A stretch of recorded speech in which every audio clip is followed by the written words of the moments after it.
de cada bala sean 800 kilos. En escena 12 subir el telón. Hagan el filme. Prueba de micros. ¡Silencio! Vamos a dar entrada a público. Pongan luz de sala. Esto es tercera llamada tercera. Tramoya. Y cuando se escucha ese bomba, quiere decir que ya Tramoya Escénica TV está por la señal de Orbe Network.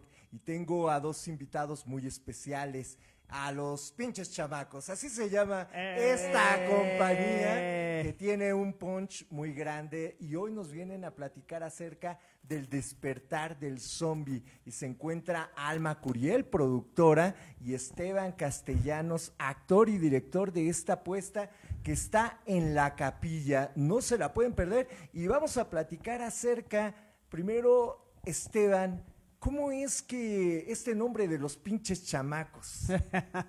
River, buenas noches a toda la banda, a los pinches chamacos y a las pinches chamacas que nos están escuchando y que nos están viendo porque lo anunciamos en nuestras redes.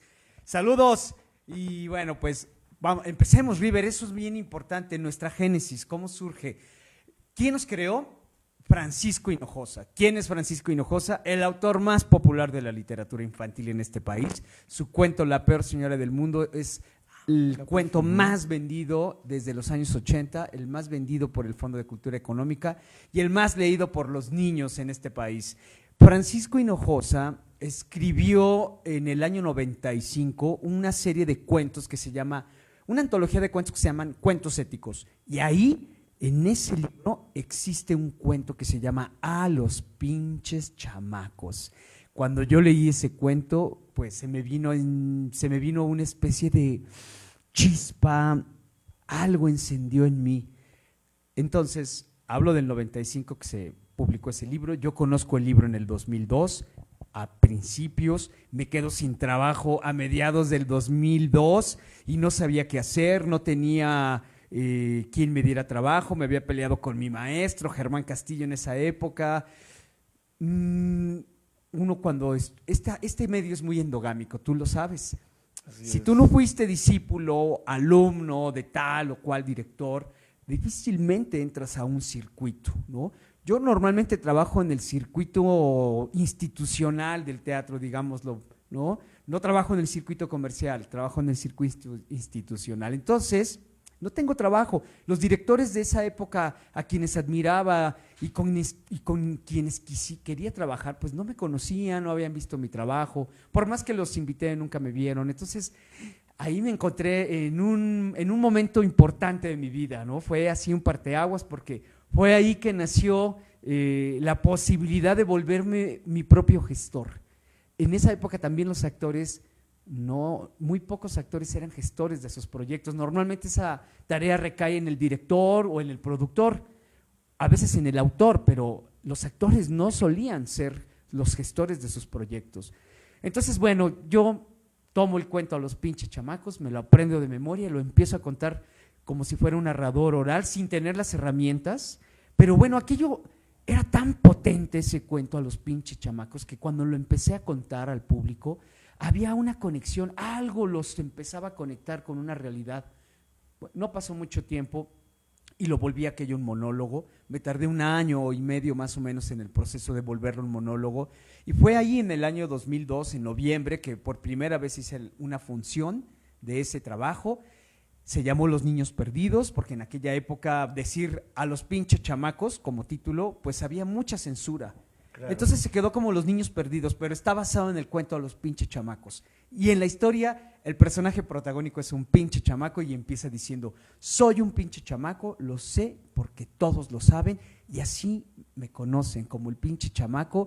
Y en el futuro, porque sigo presentando esa obra desde hace 21 años y la hemos girado por 27 estados de la República, hemos ido de Sudamérica, Centroamérica, Estados Unidos, un poco por Europa. Nos conocen ahora a mí, a Alma y a mí como los pinches chamacos. En el 2018 le cambié el nombre a la compañía que se llamaba antes el Fénix Producciones, que no dice nada de nosotros, no nos daba identidad, pero los pinches chamacos sí que nos da identidad, sí que nos pone en un lugar geográfico y es difícil que a la gente se le olvide el nombre de los pinches chamacos, pero pasaron muchos años. El teatro se cocina a fuego lento, ¿no? Y para que las cosas vayan cayendo en su lugar, pues pasaron como 16 años y siempre tuve el nombre, pero no lo había visto. Entonces, así es como nacimos los pinches chamacos, gracias a Francisco Hinojosa y su obra literaria. Alma, ahora el despertar del zombie con la dramaturgia de Javier Malpica. Nuevamente volvemos a tener una temporada que auguramos muy exitosa y platícanos dónde se encuentran, qué es lo que está sucediendo en esta nueva producción. Bueno, ahorita nos estamos encontrando en el Teatro La Capilla, que está ubicado en la calle de Madrid número 13, en del Carmen, Coyoacán. Y pues lo que estamos viendo, o la diferencia de entre los demás teatros en las otras temporadas, es el espacio intimista, porque bueno, lo van a ver en esa diferencia. Va a haber un teatro más íntimo y entonces todo se va a vivir más de cerca y sentirlo más vivo, así lo puedo decir yo. Así es, Alma, y ahora nos encontramos con una historia en la que alguien está jugando videojuegos de aniquilación de zombies, y es tanto ese trabajo que va llevando con la mente, que inclusive tiene a alguien que lo está atacando, alguien ficticio. Pero a lo que vamos aquí es lo que ocurre con la psique de quien está jugando, y en este caso es alguien que va a tener una escafandra, diferentes elementos que brillan y demás, y qué mejor que sea Esteban Castellanos que nos platique acerca de la obra El despertar del zombie. Bueno, eso que acabas de mencionar, River, todos estos elementos de vestuario, de utilería, el dispositivo escénico de la obra, pues bueno, es creación mía y de Alma. Alma cosió ese vestuario, que es una instalación hecha de pedazos de pedazos ortopédicos, de cables. Alma pintó ese traje a mano, buscó el tipo de pintura, cosió todos los hilos LED, que le llevó horas y horas, pero eso lo fuimos haciendo paulatinamente conforme íbamos creando ese proyecto en un sótano, íbamos dándonos cuenta que no había que integrarle más y más cosas para que llegáramos a ese resultado de un zombie digitalizado, de un monstruo contemporáneo, ¿no? Que está relacionado con todo este mundo virtual, que está relacionado con la tecnología que tenemos a la mano, que es extraordinaria, y que estamos hablando de un chavo que tiene una imaginación potente, que ha construido a su alrededor una instalación de videojuegos y que ha creado una realidad virtual a través de un videojuego de zombies sicarios, donde él de alguna manera también se ha transformado en el avatar de su videojuego, pero que por circunstancias internas de su alma, lo llevan a perder contacto con los otros y lo llevan a encerrarse en un espacio pequeño y a ensimismarse. Ahí, en ese asombro y en esa locura de alguna manera, le empiezan a ocurrir muchas situaciones en su mente. Entre ellas, empieza a aparecer una psicosis, se empieza a volver esquizofrénico, o sea, empieza a tener una serie de padecimientos clínicos, psicóticos, pues que lo hacen muy interesante esta narrativa de Javier Malpica, que la va aderezando y la va llevando por el terreno de la narrativa fantástica. Pues para nosotros ha sido realmente pues fascinante poder meternos a ese mundo que nunca lo habíamos explorado y que además le dimos una estética de ciencia ficción minimalista, porque hay pocos elementos en la obra, porque es una obra que tiene que viajar, y eso nos llevó muchos meses, nos llevó 2 años construir ese material para que podamos echar a andar la ficción, para que podamos echar a andar todas esas atmósferas fantasmagóricas, fantásticas, y para que este zombie de repente pudiera tener ese viaje a su mundo interno y encontrarse con su muerte, confrontarse con su propia muerte. Exacto, estás hablando de lo que ocurre dentro de la mente cuando estás encerrado en algo y que te vas destruyendo. Podríamos decir que fuera como una droga, lo que también en este viaje alucinante al cual nos estás llevando. Y yo no le llamaría minimalista, porque tienes un juego de luces, que sin ese juego de luces la obra no va a tener la proyección que ustedes han buscado, y que de alguna manera tiene que tener una atmósfera como el Teatro La Capilla, que es muy íntimo y donde el oscuro es fundamental para que podamos ver todo, y no solamente el sentido de un traje, sino también la actuación que va llevando él, porque por momentos se va destruyendo todo lo que va construyendo y deconstruyendo. A medida que va pasando la obra, nos va hablando de esa psique, podemos estar ante los albores de alguien que se puede convertir en un asesino serial, ¿no? O podemos estar con alguien que a lo mejor se encierra en su mundo por una situación familiar que siempre ocurre, ¿no? Me enojo con mi familia, me encierro y en esta ficción nos está llevando un poco más allá de todo ello. Claro. Vamos a un corte, tenemos un breve video de lo que está ocurriendo con el despertar del zombie y continuamos con nuestros invitados.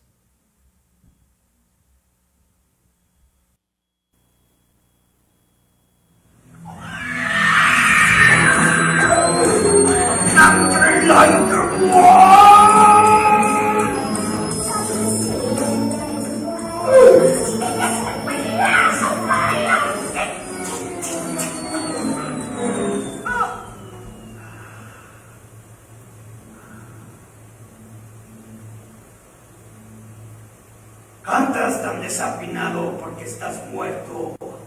¿Cuántas pruebas requieres para entender que esto es real?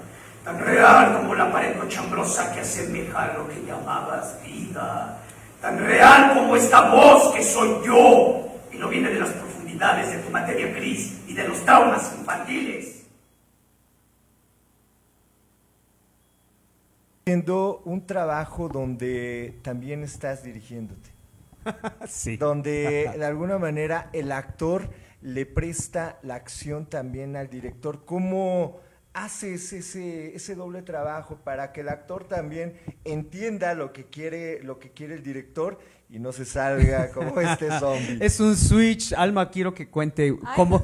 Espera, es un switch porque sí es un poco metafísico lo que uno tiene que hacer, desprenderse de la escena y después salir del cuadro para poder observar, criticarte y confrontarte, porque si es un trabajo arduo actuar y mirarse y después videarse y después salir del cuadro, observar el video y llenarte de una serie de confrontaciones, pero también de hallazgos. Pero Alma, que ha sido mi asistente de dirección en ese aspecto también, ha visto todo ese proceso. Cuenta un poco cómo es esa locura, ¿no? Bueno, al final, yo había escuchado de muchos actores que dicen, no se puede actuar y dirigir. Entonces yo digo, sí, claro, yo lo he vivido, yo lo he visto aquí al lado mío, ¿no?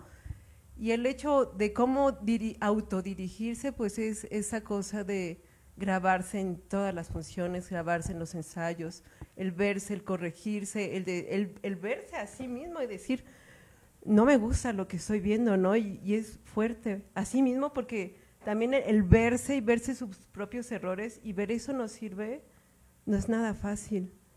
Entonces, como el camino de autodirección, creo que es el hecho de videarse siempre todo, hasta los ensayos. Entonces, lo que hacemos Esteban y yo es grabar ensayos, grabar funciones y sobre eso estar corrigiendo.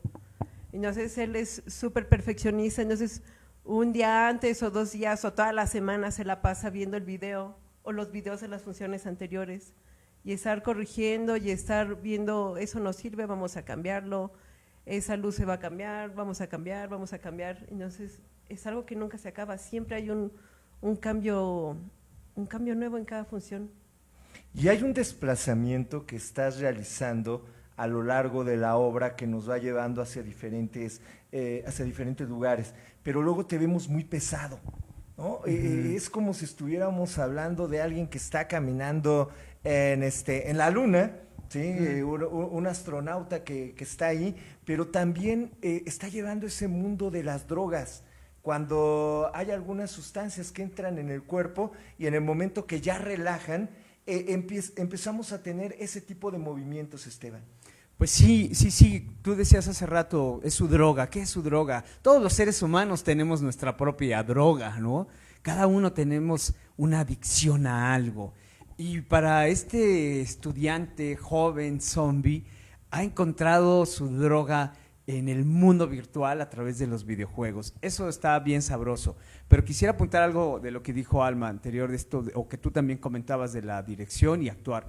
Realmente la autodirección también es un camino de autoconocimiento, porque es de verdad una confrontación constante, observar si funciona o no funciona, porque es un ejercicio que tenemos que hacer la gente que nos dedicamos al teatro, la síntesis. Si algo adolece el teatro en México es de la falta de síntesis. Luego a veces nos engolosinamos con las cosas que creamos y no queremos quitar ni cambiar nada, pero realmente también hace falta mucho coraje para decir, eso me gusta, pero eso no funciona. Eso nos resta tiempo, nos resta ritmo, le resta tensión dramática. Al mismo texto, Javier Malpica nos ha permitido trabajar su texto, a pesar de que nos escribió un texto narrativo dramático pues que duraba 2 horas y luego se redujo a 1:30 o a 1:40. Ya a la hora que te enfrentas con el texto y con los elementos que están en la puesta en escena, te das cuenta que hay muchas cosas que no pueden habitarse, que no se pueden decir, porque la tensión dramática se va perdiendo. Cuando en el teatro empiezan las descripciones y las narraciones largas, el público también se distiende, también pierde tensión y también va perdiendo, ¿no? la tensión o el interés. Ahora hay mucho teatro que tiende a ser narrativo y descriptivo, tirando al performance, a lo postdramático, pero yo la verdad observo al público mucho en esos ejercicios escénicos y veo que el público va perdiendo atención, porque lo dramático es contundente en el teatro, o sea, nosotros tenemos que dramatizar lo que está ahí escrito. Entonces, bueno, ese es un camino que yo he ido encontrando y no tiene nada de extraordinario. La mayoría del teatro que se hace en México tiende a ser aristotélico, ¿no? Yo no me gusta el teatro que tiene que contar historias, crear al personaje, crear la ficción, porque de verdad hay un esfuerzo cerebral inmenso para crear la ficción. O sea, el actor tiene que expandir sus sentidos, tiene que hacer uso de su imaginación, de su intuición, de su inspiración, que son las 3 cosas más potentes que tiene nuestro cerebro. El teatro nos permite usar esas herramientas y crear la ficción desde ahí. Bueno, pues siempre me parece fascinante, pero siempre es un desafío. Esta obra del despertar del zombie pues nos ha llevado por ese tránsito, nos ha llevado a muchos retos, poder coordinar. Tenemos la fortuna de, River, que tú ya viste la obra, por eso también vas apuntalando cosas porque las viste, y tú que la viste y dices que no es minimalista, aunque nosotros pensamos que sí. Lo decimos minimalista en el sentido que sí se puede viajar con este trabajo, claro, sin perder la estética, que no tengamos que sacrificar algo porque no cabe en la maleta o porque pesa mucho, porque es inviable transportar eso. Afortunadamente es viable y eso también nos ha costado mucho trabajo, ¿no? Sintetizar las cosas, eliminar, comprar. Hemos comprado cosas, Alma y yo, y a la hora de la hora las probamos y decimos no funciona. No funciona. Fuera. Y aún estamos en ese proceso, porque quisiera decirle al público pues, que estamos en nuestra 3ª temporada, pero aún así siempre se está construyendo la obra, porque también la realidad se está transformando, porque están pasando nuevas situaciones, circunstancias, la tecnología está cambiando, todo se está transformando, se está moviendo, ¿no? El presente se mueve hacia un futuro siempre incierto. Entonces, bueno, ¿cómo no se va a modificar la obra?